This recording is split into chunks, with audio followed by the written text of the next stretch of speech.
Muy buenas tardes, bienvenidos a su programa Salud TV. Llegamos al jueves 20 de julio. El día de ayer les comentamos, vamos a estar hablando de los niños con discapacidad, pero antes de que veamos la cápsula les comento, alrededor de 150 millones de niños viven con discapacidad en todo el mundo y el 80% están en países en vías de desarrollo.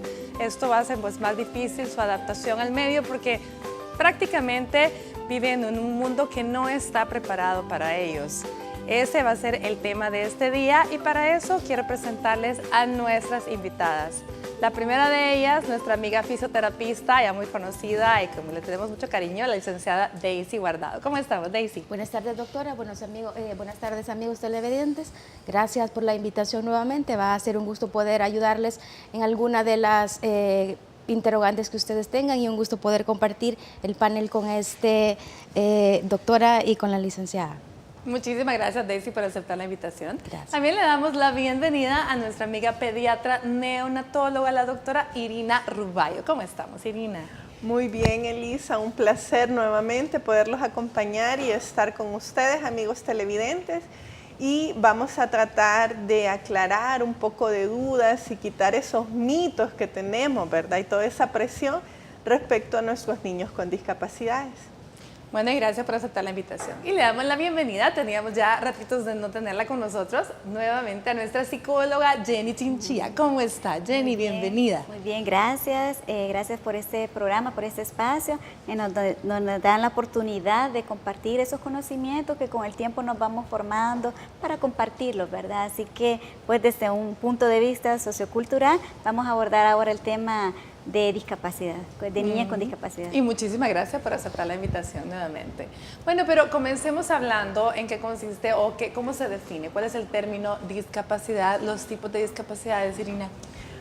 Discapacidad le llamamos a todo aquel niño que tenga alguna deficiencia, le podemos decir, tanto física, mental, intelectual o sensorial, que le impida desarrollarse en un ambiente sociocultural. ¿A qué nos referimos con eso? Sé que la definición es un poco así compleja. Es algo que le impida cumplir, llevar a cabo las barreras que tiene el medio. Como bien dijiste, nuestro mundo no lo hemos todavía, pero estamos en ese proceso de inclusión, ¿verdad? Sí.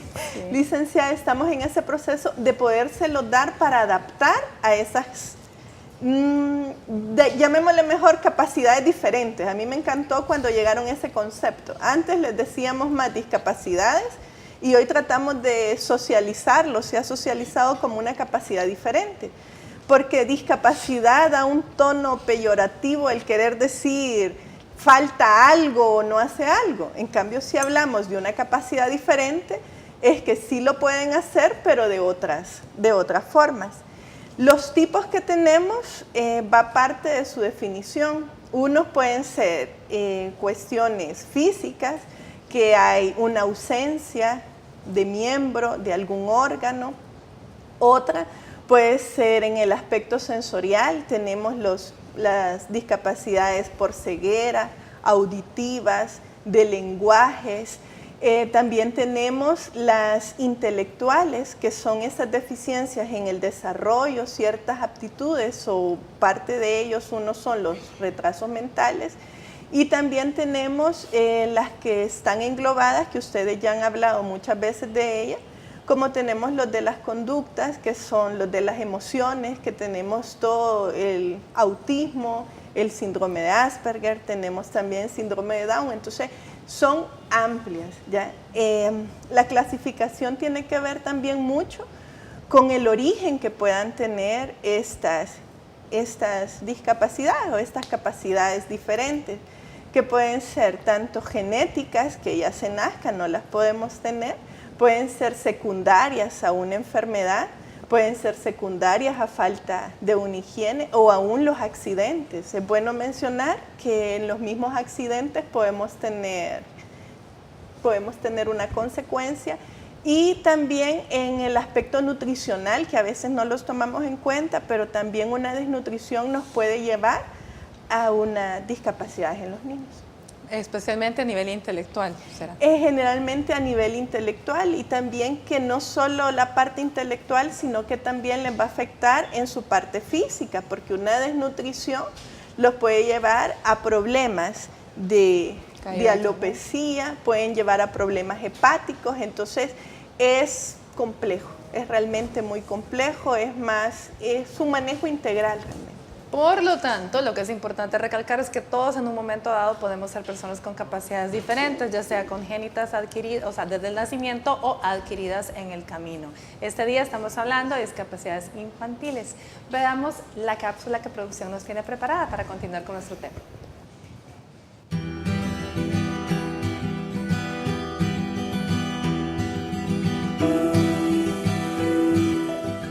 Cuando hablamos de un niño con una discapacidad, nos referimos a aquel que puede necesitar ayuda adicional debido a un problema médico, emocional o de aprendizaje. También puede tener un impedimento auditivo, del lenguaje, del habla, visual, un trastorno emocional, una discapacidad física, autismo, una lesión cerebral traumática, una discapacidad específica del aprendizaje o discapacidades múltiples. Una discapacidad física es el impedimento o dificultad que tiene el niño para moverse con libertad. Este tipo afecta al aparato locomotor, siendo especialmente visible en el caso de las extremidades. Las principales causas en las que un niño puede padecer de discapacidad física son genéticas, es decir, transmitida de padres a hijos, y congénitas, que se refieren a las características o rasgos con los que nace y que no dependen solo de factores hereditarios, sino que adquiridos durante la gestación. ¿Quiere conocer un poco más sobre este tema? Quédese en sintonía de su programa Salud TV. Nuestros especialistas estarán abordando este interesante tema. Acompáñenos.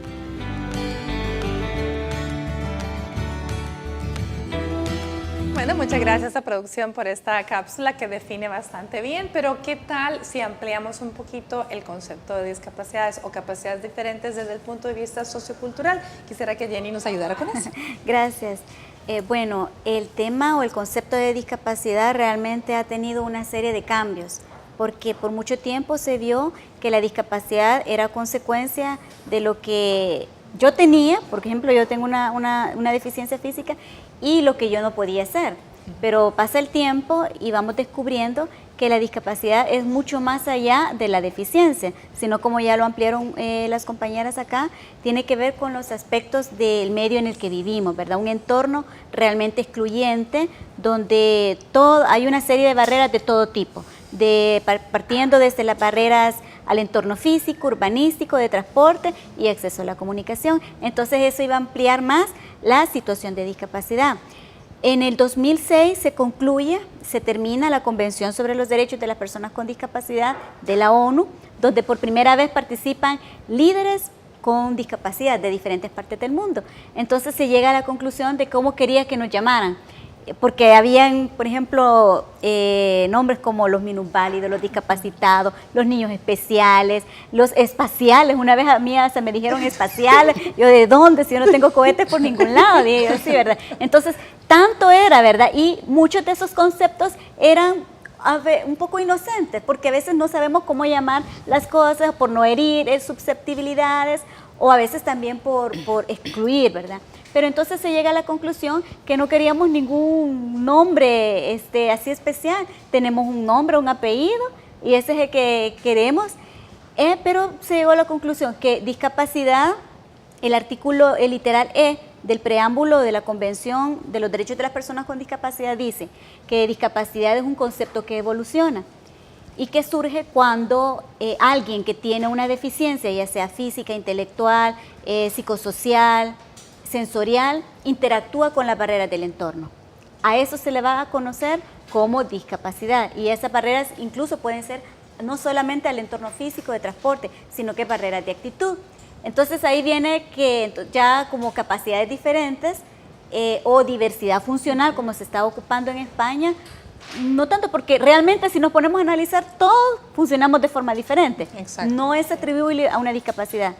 Y todos tenemos capacidades diferentes y no es atribuible a una Funcionamos discapacidad. más para algunas cosas que para otras y hay cosas en las que no funcionamos independientemente. Es correcto. Entonces, desde un enfoque sociocultural y de derechos humanos, la comunidad empapada ya en el tema, aceptamos el término personas con discapacidad como en segunda opción para identificarnos. Pero antes que nada, hablar de nombre y apellido. Sí. Un nombre y un apellido, que es lo que lo define. Eso está muy bien. Porque realmente, como usted bien dice, o sea, como estábamos hablando, la discapacidad es más allá, no solamente con aquella dificultad que se tiene para realizar la interacción con el entorno, sino más bien de aquello que no puedo hacer porque el entorno no me lo permite. ¿Verdad? Correcto. Entonces es más allá de lo que probablemente yo no pueda, sino que lo que no me permiten hacer. Daisy, hablemos un poquito del impacto que esto tiene. Realmente el impacto familiar es uno de los más importantes de tratar en este caso. Cuando los papás se dan cuenta que van a ser papás de un niño con capacidades diferentes, porque ese es un término que a mí en lo personal me gusta emplear con ellos, nosotros ayudamos mucho en el área de rehabilitación, enseñándoles a los papás que realmente van a tener un niño con diferentes capacidades. Vamos a desarrollar esas capacidades que el niño trae un poquito deficientes y vamos a fortalecer las que el niño ya trae, ¿verdad? O las que viene con deficiencia. Para los papás a veces no es fácil lidiar el día a día, o para las personas que cuidan al niño con diferentes capacidades, porque nosotros estamos acostumbrados, la misma sociedad o culturalmente, como la licenciada lo mencionaba, a cuidar un niño con las aptitudes, con la conducta, con la movilidad.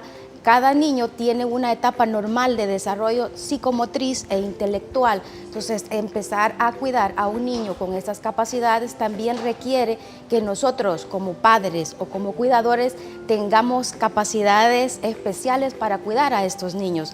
Y es necesario la rehabilitación tanto para el niño como para la familia, como para los cuidadores de los niños. Qué bonito lo que acabas de decir, Daisy, porque realmente entonces somos nosotros, los padres de estos niños, los que tenemos que adquirir las capacidades especiales para poderlos ayudar a ser fuertes, a luchar contra este entorno que a lo mejor no está preparado para ellos, pero para que ellos estén preparados para enfrentarlo. Bueno, vámonos a una pausa comercial y volvemos con más de Salud TV y el tema de hoy.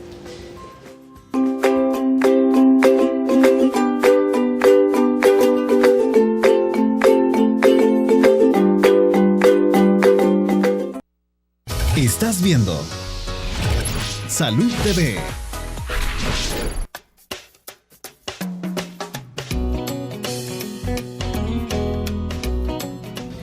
Ayudando con víveres a las fundaciones y otra manera es ayudándolos cuando los vemos en la calle. ¿No? O sea, yo pienso que inclusive espiritualmente los podemos ayudar pidiendo por ellos. ¿No? Orientándolos en la tipo de discapacidad que su hijo tiene para que ellos puedan apoyarlos mejor. Brindarle mayor atención y mayores comodidades. Eso quizás sería lo principal para un niño que tiene discapacidades.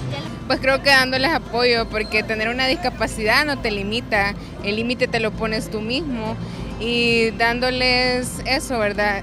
Decirles de que quieras o no tener una discapacidad no te hace menos que nadie, y al contrario, hacerlos sentir que son especiales, pero de una manera diferente, sino que pueden demostrarte que aún con una discapacidad puedes hacer muchas cosas.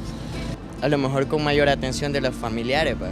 Depende de qué discapacidad se trate.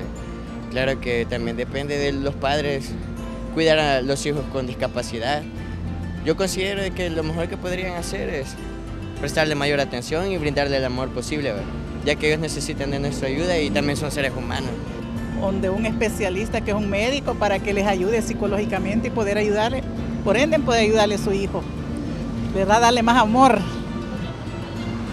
La madre tiene que especializarse en el cuidado de los niños y seguir con la medicina o con el ejercicio o con lo que el médico le dé, ¿verdad? Le recete o le indique. Los padres de familia, creo que, no estoy seguro, pero entiendo de que a ellos se les dan como charlas o algo referente al tipo de capacidad especial que tenga el niño, ¿verdad?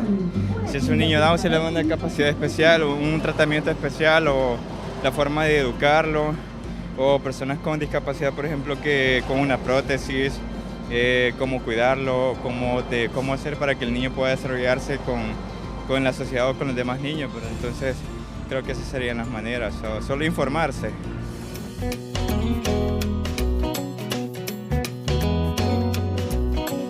Bueno, muchas gracias a todas las personas que respondieron nuestro sondeo, pero acá vamos a extrapolar esa pregunta con nuestras invitadas para que este día aprendamos qué es lo que realmente está recomendado hacer para poder cuidar a niños que tengan discapacidad.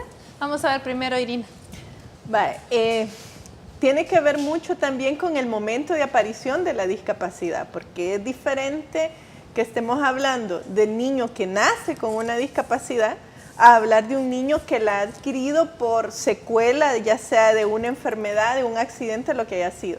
Desde que nace, lo que se les pide es, se empieza a educar principalmente, como bien dijeron ahí unas personas encuestadas, es algo de la familia, es algo familiar, es al tratar la mayor intervención, es con la familia, para explicarle que su hijo es como cualquier otro niño, no tiene ningún problema y necesita crecer y desarrollarse como cualquier niño, ¿ya? Entonces es de enseñarles a que los controles infantiles, el crecimiento, el desarrollo va a ir igual, es exponerlos al medio.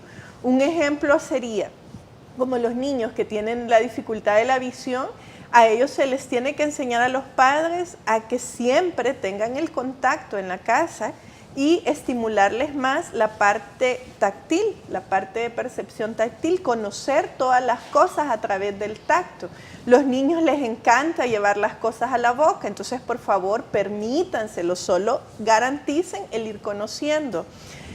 Seguir con la educación, ponerlos en el suelo, como siempre les he dicho, aún con los niños, tirarlos al suelo, quitar eso de la sobreprotección, porque si desde la familia empieza la sobreprotección, llevamos ya inherentes ese sentimiento de lástima, y es muy feo decirlo, o sea, no tiene ningún problema, no hay que dar lástima, decir, no, mire, pobrecito, no. Inconscientemente estamos discriminando. Inconscientemente ya empezamos la discriminación y la exclusión desde la familia. Todo padre lo que queremos es un hijo autónomo, autosuficiente y funcional para la sociedad. Entonces, es un crecimiento y un desarrollo igual que todos los niños, con la particularidad que hay que estimular un poco más otros sentidos, se puede decir, para que ellos puedan pasar las barreras que les ponemos a nivel social y las puedan superar. Sí. Dígame, Jenny, vamos a ver. Sí, me pareció interesante las respuestas de las personas, ¿verdad? En la encuesta que hicieron. Y ahí podemos ver cuánta falta de conocimiento hay en el tema, ¿verdad? Exacto. Entonces, me llamó la atención y lo discutíamos aquí con la doctora, ¿verdad? Cómo ayudar a un niño con discapacidad. Entonces, orar, ¿cómo decía? La ayuda espiritual. La ayuda espiritual, orar por ellos. Y esto responde a diferentes enfoques, porque el tema de discapacidad ha sido visualizado a través de un enfoque mágico-religioso, ¿verdad? Que responde a que mi niño es una bendición, un pan caído del cielo, o por el otro extremo, no es una maldición, a ver, no sé qué estoy pagando, ¿verdad? Un karma. Entonces, no se puede abordar un tema de esta magnitud con esos enfoques ya arcaicos que respondían a tradiciones y a creencias muy pasadas. Está el enfoque tradicional caritativo, pedir por ellos, ¿verdad? Que ponerlos a pedir, a las limosnas, y el enfoque médico biológico, que creer que el niño con discapacidad no va a hacer las cosas porque no puede hacerlas por su deficiencia, pero no visualizamos qué otra cosa le está impidiendo, como lo sería la barrera en el entorno, y esa barrera muchas veces, y en la mayoría de los casos, empieza en el mismo hogar, cuando se hacen las diferenciaciones. Decía la licenciada, ¿verdad? Educar a los padres de familia, porque a mí hace un tiempo me dice un niño, licenciada, yo quisiera ser discapacitado como mi hermanito, hasta el término lo usó mal, ¿verdad? Discapacitado. ¿Por qué querés ser un niño con discapacidad?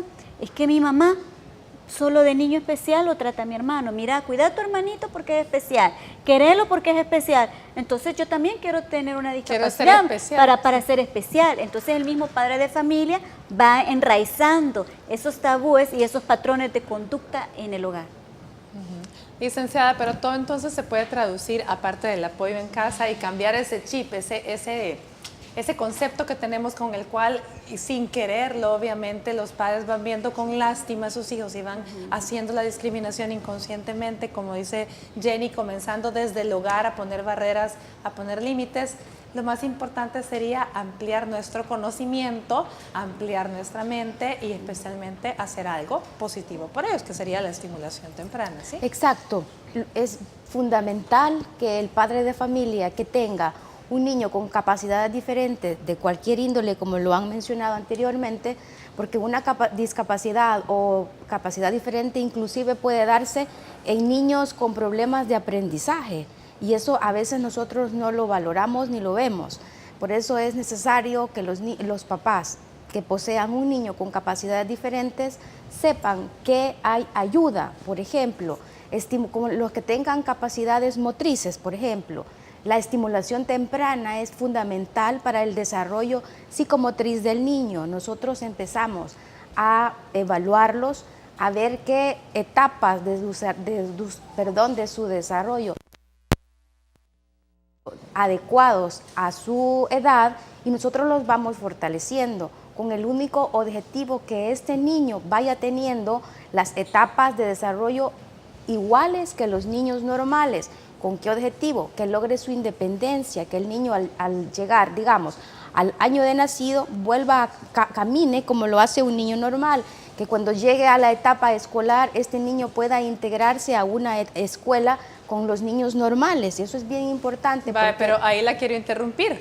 El problema es que nuestra sociedad no está preparada para tener acceso a todos los niños con capacidades especiales. ¿Cómo hace un niño que no puede caminar o que no puede o que está en silla de ruedas para entrar en nuestras escuelas, y nuestras escuelas no están preparadas muchas veces con rampas y con ayuda para ellos? Pero es que eso es parte de la evolución que ha mencionado la licenciada. O sea, antes se hacían términos mucho más peyorativos que no vale la pena ni siquiera mencionarlos, y los tenían relegados aparte. O sea, antes existían escuelas aparte. O sea, no podían asistir a una escuela como todos los niños. O sea, ellos son unos niños más. Entonces, parte de toda la lucha que aquí la licenciada sabe, más que ella se especializa en la parte de los derechos humanos, que, si no mal me recuerdo, fue creo que hasta el 2000, donde incluyeron a los niños con discapacidades, el querer tener los derechos del niño como cualquier otro. ¿Qué significa eso?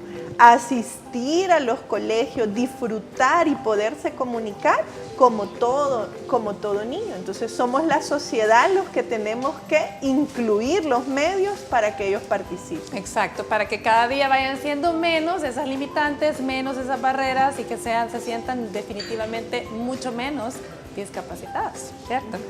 Bueno, vámonos a una pausa comercial, pero quisiera que viéramos la siguiente cápsula. La doctora Claudia Valencia Mena, neuróloga pediatra, nos habla un poco sobre las discapacidades mentales en los niños. Vamos a un corte y volvemos.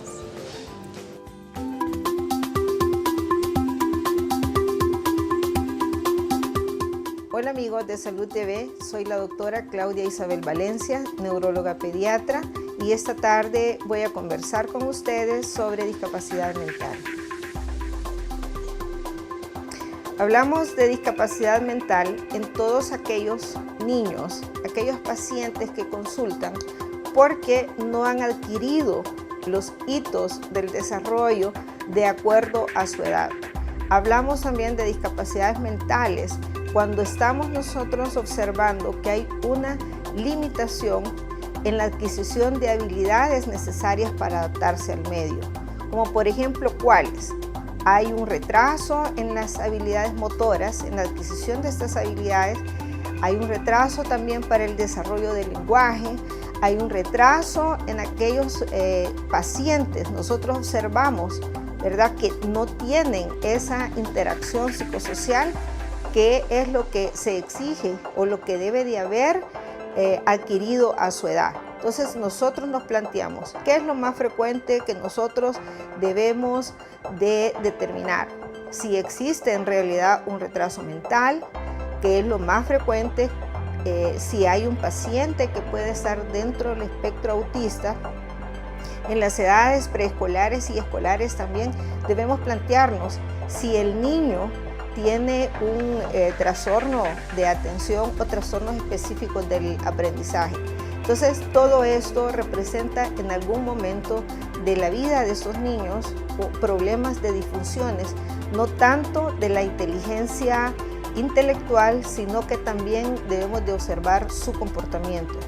Cuando nosotros observamos o el pediatra se plantea de que hay estos grados de disfunción en estos niños, deben de consultar y deben de ser referidos al especialista para iniciar sus estudios pertinentes a fin de establecer un diagnóstico preciso y poder ofrecer la ayuda de los pacientes, no tanto solo para evaluar el grado de discapacidad o de disfunción, sino que para ofrecer el apoyo y la ayuda necesaria y el tratamiento idóneo.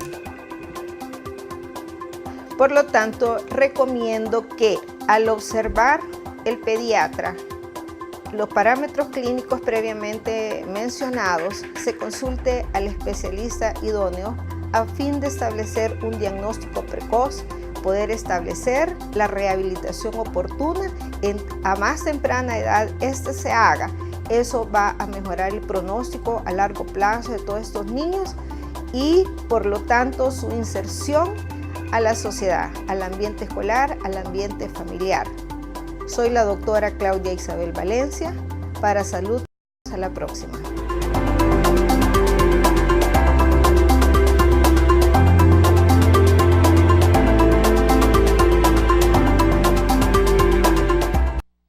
Estás viendo Salud TV.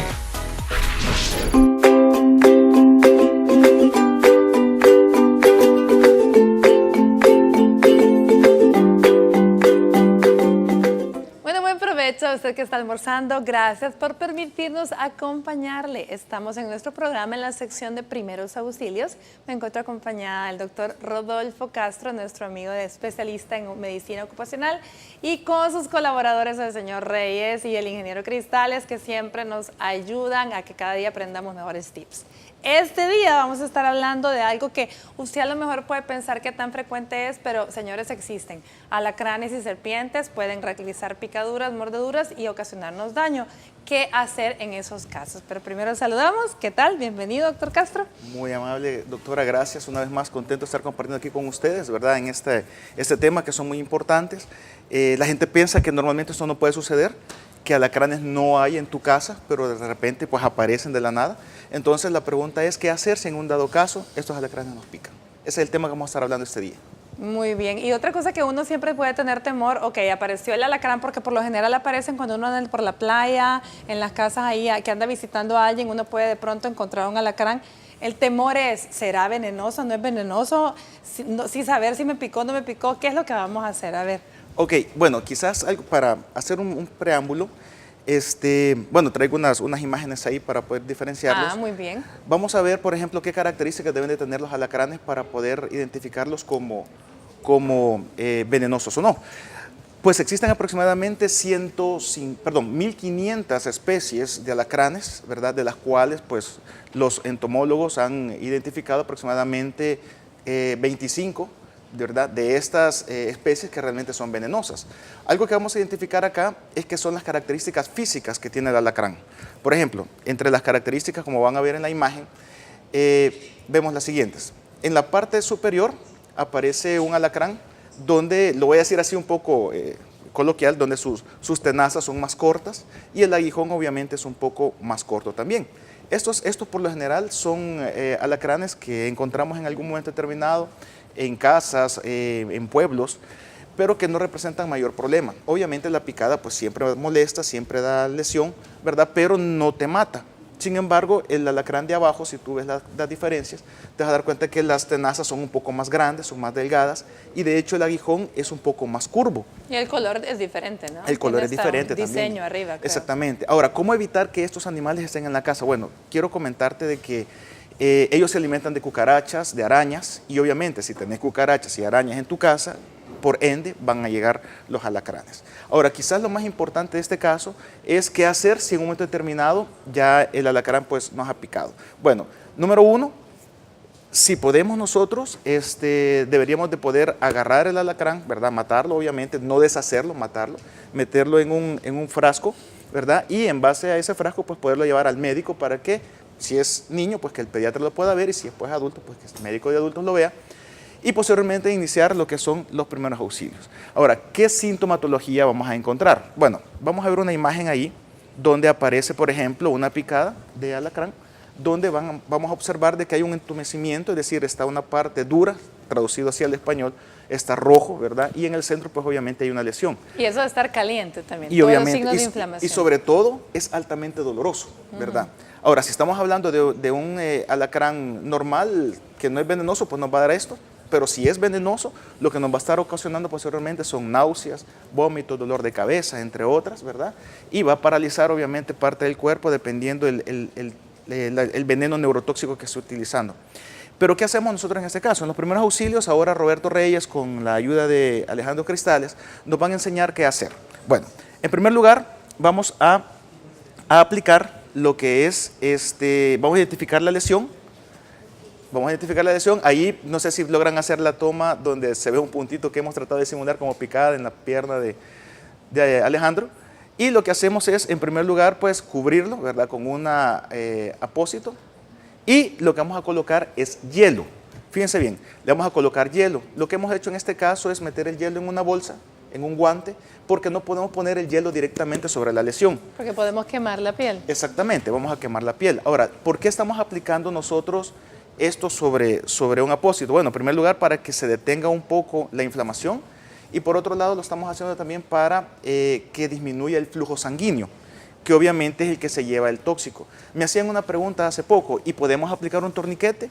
No se recomienda, ¿verdad? No se recomienda aplicar torniquete en estos casos. Hay otros temas que vamos a ver más adelante, por ejemplo, como el caso de picaduras de serpientes, donde sí se aplica, y le vamos a explicar qué hacer. Pero volviendo al caso, vamos a ver cómo Roberto comienza a cubrir esta parte, y lo más importante siempre, recuerden, activar el sistema de emergencias, el 132, para que sea trasladado el paciente hacia un centro hospitalario y que éste pues pueda ser atendido de la manera más eficiente. Si el caso, el alacrán que estamos trasladando es venenoso, entonces le van a aplicar un suero, ¿verdad? Para tratar de evitar eso. Si no le damos el seguimiento adecuado, pues obviamente la persona puede morir. Una picada de alacrán no es un juego, es algo extremadamente serio, ¿verdad? Eso es lo que vamos a ver este día. No sé si, bueno, ahí está la imagen. Por lo tanto, me gustaría que recordáramos a la población. Usted ve el alacrán que lo picó, observa el tipo de alacrán, si puede lo captura, exactamente, ¿verdad? Para poder llevárselo al especialista en la consulta. Y luego vigilar, bueno, hacemos lo que están haciendo el ingeniero Cristales y Reyes. Ponerle hielo, ¿verdad? Ponerle hielo, activar el sistema de emergencia. Así es. Y luego vigilar signos y síntomas. Recordemos los signos y síntomas. Bueno, los signos y síntomas vamos a tener enrojecimiento del área, ya lo vimos en la fotografía. Vamos a tener endurecimiento, dolor extremadamente fuerte. Aparte de eso, la persona, si obviamente es tóxico, va a comenzar a presentar dolores de cabeza, náuseas, vómitos, debilidad, entre otras cosas. Y si esto evoluciona, puede llegar a presentar algo que se llama coma, o sea, la persona se desmaya y nos puede llevar por último a la muerte. Por lo tanto, necesitamos actuar de una manera rápida para poder salvarle la vida a cualquier persona. Bueno, y recuerde activar el sistema de emergencia, el 132, cumplir las cosas que hemos dicho acá y llevarlo pues, a un centro para que lo atiendan rápidamente. Efectivamente. Y si no quiere tener alacranes en su casa, evite tener cucarachas. Haga limpieza. ¿Y qué más? Cucarachas. Cucarachas, arañas, todo tipo de insectos, ellos se alimentan de eso, ¿verdad? Cucarachas, así arañas. Que la limpieza es muy, muy importante. Hay que hacer limpieza y de vez en cuando pues fumigar, ¿verdad? Y estar realmente pendiente de que no hayan lugares donde se puedan esconder. Bueno, vámonos a una pausa comercial. Yo le quedo acá agradeciendo a nuestros amigos. Gracias, Rodolfo. Gracias. Gracias. Vámonos a la pausa y al volver más del tema de hoy.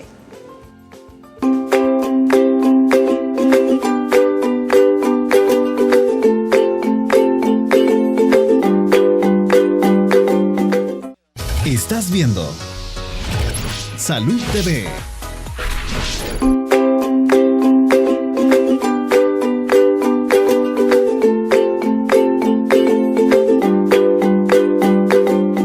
Continuamos con nuestro programa. Recuerden que estamos hablando este día de los niños con discapacidad y yo quisiera que en este bloque abordáramos un punto que es muy importante. Si bien es cierto, los niños que nacen con las discapacidades pues a su vez van creciendo con ellas y se van acostumbrando porque realmente si los padres los estimulan y saben mantener bien su autoestima van a estar bien. Pero ¿qué pasa? ¿Será correcto realmente separarlos dentro de una institución escolar, separar a los niños que tienen discapacidad de los que no tienen, o como se hacía antes, que únicamente habían escuelas especiales para niños con discapacidad y las escuelas comunes y corrientes no lo recibían? ¿Será eso correcto? Sí, fíjate que antes hablábamos mucho de ir creando espacios accesibles y hasta las mismas personas con discapacidad decíamos, ¿y esa escuela es para personas con discapacidad? ¿O ese parque es para personas con discapacidad? O sea, ustedes mismos se ponían límites. Nosotros mismos, ¿verdad? Pero también la sociedad era fundado por la sociedad. Y esto responde a diferentes épocas que como sociedad hemos venido pasando. Vivimos un tiempo de la segregación. Hablábamos aquí con la licenciada y la doctora de cómo la historia ha venido segregando a las personas con discapacidad, apartándolas. En la antigua Grecia, el que tenía una malformación no es apartado, no va a ser bello ni fuerte, entonces lo apartaban. Pero si estábamos allá en Egipto, antiguo Egipto, como es un niño con discapacidad, ha crecido puro, ha sido tocado por los dioses, va a estar apartado para cuidar a los faraones. Pero siempre apartando. Apartándolo. En Europa, antes, mucho más antes de la Primera Guerra Mundial, estoy hablando de los reinados y todo eso, a las personas con discapacidad la ocupaban en los circos, que solo podían ser exhibidas en los circos, porque eran fenómenos. Entonces, y esa conducta ha venido por mucho tiempo, y hasta que se lleva hasta nuestros tiempos de crear escuelas especiales y escuelas de sistema regular. Entonces un niño con discapacidad, no, a una escuela especial. ¿Qué nos dice ahora el enfoque de derechos humanos? Nos habla de la inclusión, en que en las mismas escuelas, bajo un mismo sistema regular, ahí mismo se tienen que crear las adaptaciones, tanto al entorno físico, rampas, intérpretes en lengua de señas. En nuestro caso, la oficial es la lengua de señas salvadoreña lesa para personas sordas. Material impreso en braille para las personas ciegas, material amigable, entendible para las personas con discapacidad intelectual. Entonces nos habla de que los niños y las niñas, de hecho, la política de educación, las reformas que ha tenido, habla de eso. ¿Qué es lo que está pasando? Que ha venido una grada tras otra grada. Están las leyes, pero los recursos no hay. Entonces es bien difícil para una maestra que le digan que tiene 50 niños en una escuela pública, de ahora en adelante usted va a atender a niños con discapacidad. Pero ¿cómo? Si yo con 50 niños no tengo los recursos necesarios ni la preparación necesaria. Entonces tiene que ir paso por paso, así de que tenemos también que irnos culturizando en el sentido que todos somos normales.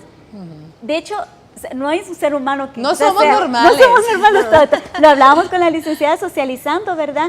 De que si decimos los niños con discapacidad o con los niños normales, estamos hablando que los niños con discapacidad son anormales. Entonces, pero como estamos aprendiendo todos acá, debemos de irnos quitando eso. Tenemos que buscar, ya no pensar, una escuela para personas con discapacidad. No, es una escuela inclusiva, es una escuela accesible, es un parque accesible con un diseño universal en que todos podamos estudiar, en que todos podamos jugar, en un entorno laboral, ya más adelante, en que todos podamos trabajar en un entorno.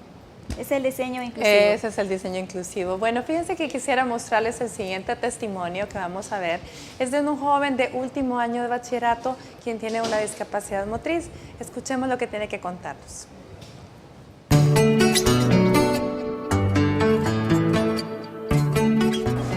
Hola, soy Mario Ernesto Salles, estudio en el Colegio Montessoriano y estoy cursando segundo año de bachillerato. Ser Mario es prácticamente vivir con debilidades que personas normales no poseen, pero a la vez esto es bueno porque tienes oportunidades que los demás no pueden por ser normales. Yo nací con una discapacidad llamada parálisis cerebral, que prácticamente dañó parte de mi forma de caminar y quedé afectado en la parte nerviosa. Mario sufrió un sufrimiento fetal al momento del parto. Tuve un embarazo tan maravilloso que no sufrí de nada, pero en el seguro no me hicieron cesárea y el niño dejó de respirar por 3 minutos. A esa falta de oxígeno que él tuvo me le provocó lo que es una parálisis cerebral infantil. Gracias a Dios, a los que no hubo que le haya afectado su cerebro, porque él solo fue a nivel de locomoción, sus piernas, él era un muñequito de trapo, no lo podíamos ni chinear siquiera. Desde pequeño he estado siempre usando una andadera.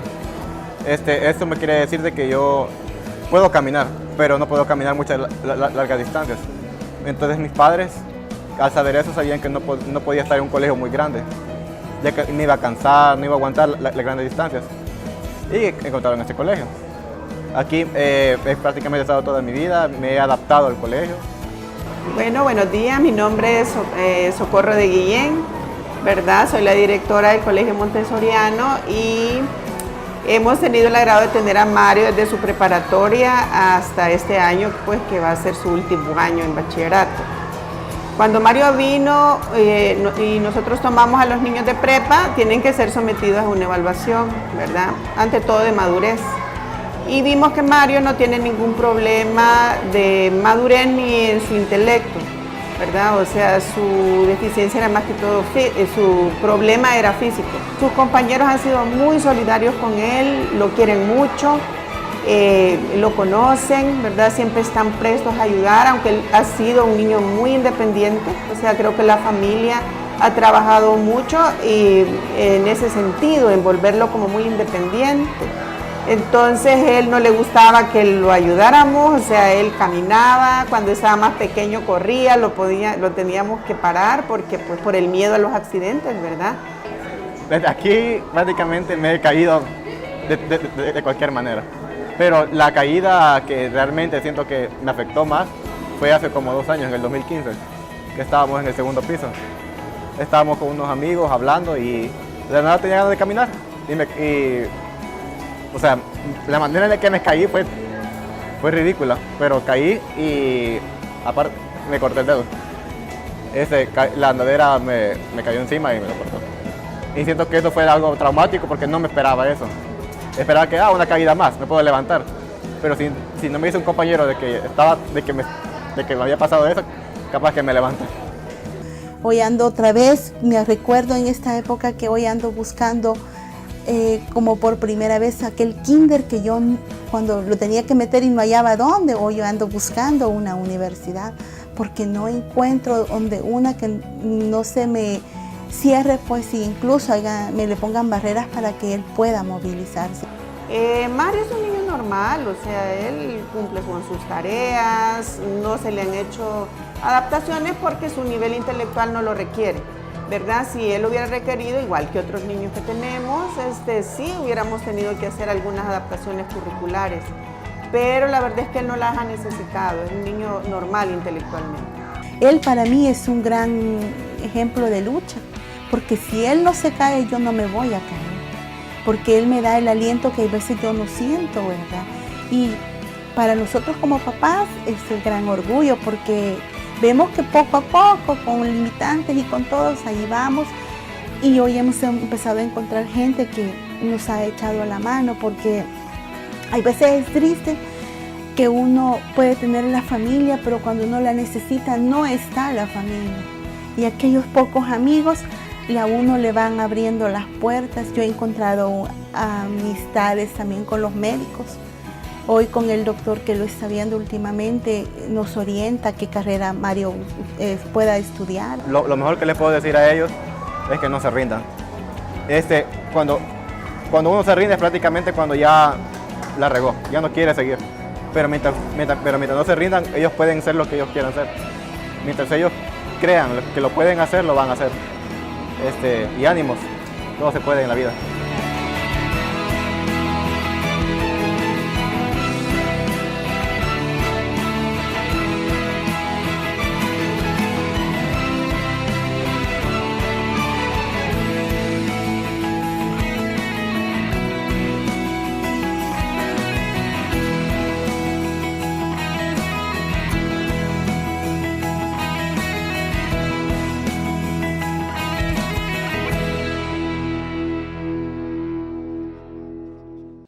Estás viendo Salud TV.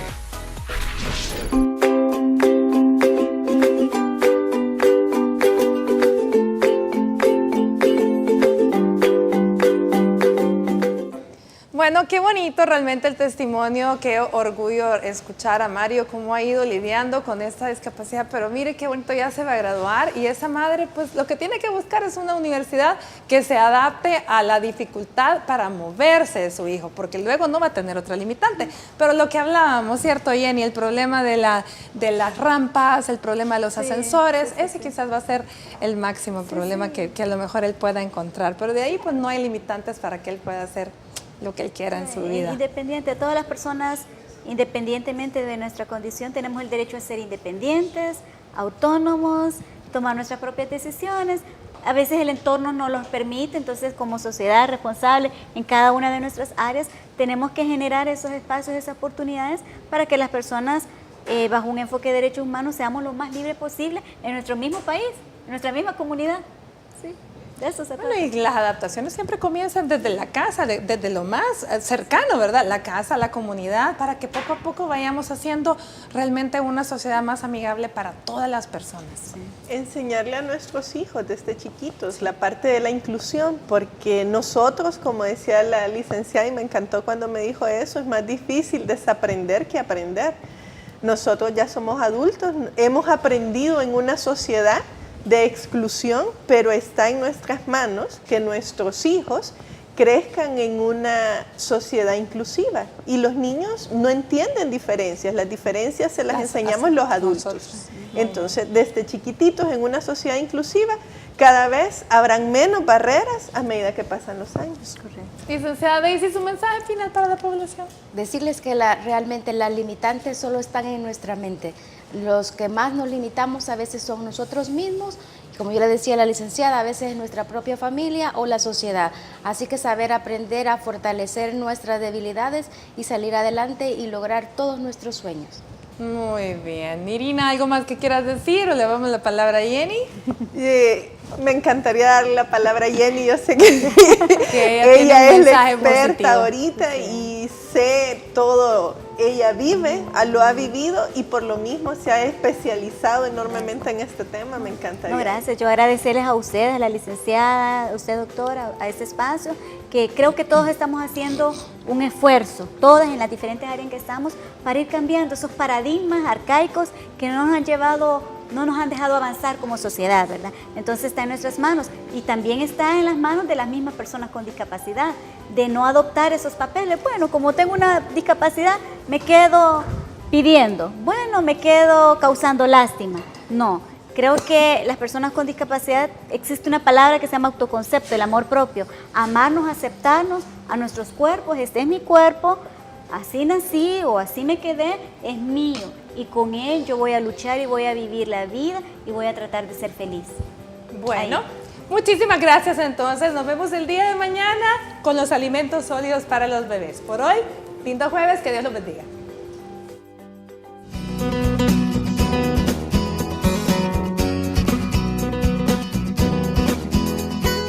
El juego fomenta y estimula el desarrollo físico y cognitivo en el niño.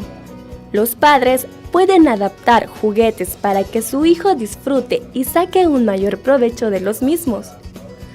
Para ayudar en su elección, tome en cuenta las siguientes recomendaciones. Para las discapacidades motoras, son recomendables los juguetes con piezas fáciles de encajar, estructuras grandes que no obliguen a realizar movimientos demasiado rápidos. Para las discapacidades auditivas, se les puede ofrecer los mismos juguetes que para cualquier niño: muñecas, juegos de mesa, patines o bicicleta, por mencionar algunos. En función del grado de sordera del niño, podemos escoger juguetes con efectos sonoros acompañados de vibraciones, luces y movimientos. Para la discapacidad visual, no debemos partir de la limitación. Para ellos, es importante facilitar el juego y el uso de juguetes incorporando efectos sonoros a las piezas, así como texturas fáciles de identificar al tacto. Para la discapacidad intelectual, el espectro puede ser muy amplio. Dependiendo del nivel, los juguetes de uso escolar pueden ser una atractiva opción, ya que están pensados para facilitar el aprendizaje. Lo más importante para un niño con alguna discapacidad es que favorezca la inclusión y la socialización a través del juego con otros niños, así como la comprensión y el enriquecimiento mutuo.